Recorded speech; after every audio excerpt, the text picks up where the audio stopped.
चलो श्री राम कथा के अंतर्गत आज की कथा गंगा जन्म की कथा भाग 1। ऋषि विश्वामित्र ने कहा, वत्सराम, तुम्हारी ही अयोध्यापुरी में सागर नाम के एक राजा थे। वे पुत्रहीन थे। सागर की पटरानी का नाम केशिनी था, जो कि विदर्भ प्रांत के राजा की पुत्री थी। केशिनी रूपवती, धर्मात्मा और सत्यपरायण थी। सागर की दूसरी रानी का नाम था सुमति, जो राजा अरिष्टनेमि की कन्या थी। महाराज सागर अपनी दोनों रानियों को लेकर हिमालय के भृगु प्रसवन नामक प्रांत में गए और पुत्र प्राप्ति के लिए तपस्या करने लगे। उनकी तपस्या से महर्षि भृगु प्रसन्न हुए और उन्हें वर दिया कि तुम्हें अनेक पुत्रों की प्राप्ति होगी।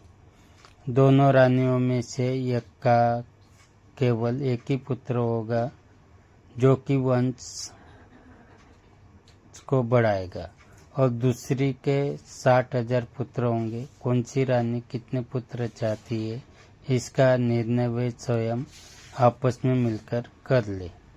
केशिनी ने वंश को बढ़ाने वाले पुत्र की कामना की और गरुड़ की भगिनी सुमिति ने 60,000 बलवान पुत्रों की कामना की। कुछ काल के पश्चात रानी केशिनी ने असमज नामक पुत्र को जन्म दिया।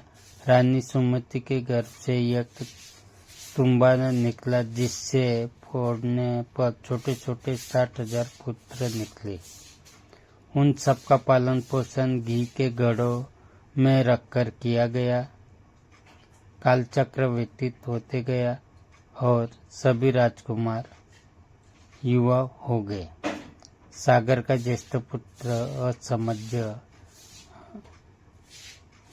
दुराचारी था और उसे नगर के बालकों को सरयू नदी में फेंककर उन्हें डूबते हुए देखने में बड़ा आनंद आता था।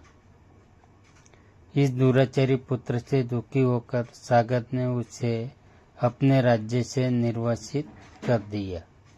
असमज के अंशुमान नाम का एक पुत्र था। अंशुमान अत्यंत सदाचारी और पराक्रमी था। एक दिन राजा सागर के मन में अश्वमेध यज्ञ करने का विचार आया। शीघ्र ही उन्होंने अपने इस विचार को कार्य रूप में परिणित कर दिया। राम ने ऋषि विश्वामित्र से कहा, गुरुदेव, मेरी रुचि अपने पूर्वज सागर की यज्ञ गाथा को विस्तार पूर्वक सुनने में है। अतः कृपा करके इस वृत्तांत को पूरा सुनाइए।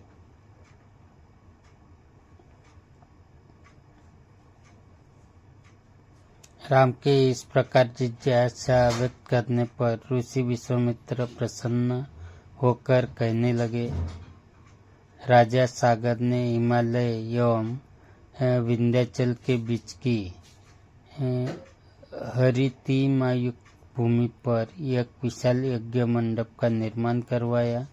फिर अश्वमेध यज्ञ के लिए श्यामकर्ण घोड़ा छोड़कर उसकी रक्षा के लिए पराक्रमी अंशुमान को सेना के साथ उसके पीछे पीछे भेज दिया। यज्ञ की संभावित सफलता के परिणाम की आशंका से भयभीत होकर इंद्र ने एक राक्षस का रूप धारण किया और उस घोड़े को चुरा लिया। घोड़े की चोरी की सूचना पाकर सागर ने अपने 60,000 पुत्रों को आज्ञा दी कि घोड़ा चुराने वाले को पकड़कर या मारकर घोड़ा वापस लाओ। पूरी पृथ्वी में खोजने पर भी जब घोड़ा नहीं मिला तो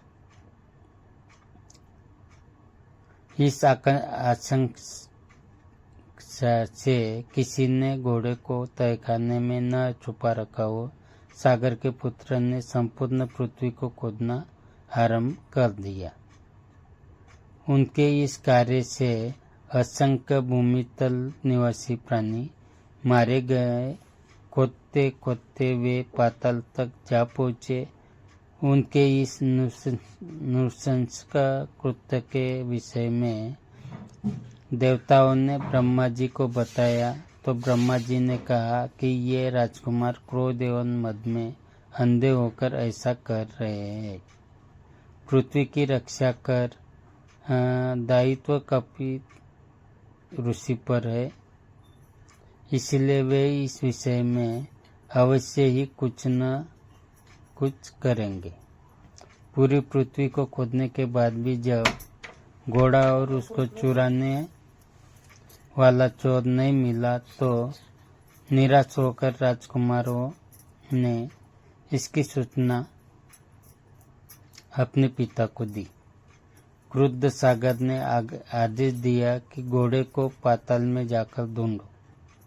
पाताल में घोड़े को खोजते खोजते वे सनातन वसुदेव कपिल के आश्रम में पहुंच गए। उन्होंने देखा कपिल देव तपस्या में लीन है और उन्हीं के पास यज्ञ का वह घोड़ा बंधा हुआ है। उन्होंने कपिल मुनि को घोड़े का चोर समझकर उनके लिए अनेक दुर्वचन कहे और उन्हें मारने के लिए दौड़े। सागर के इन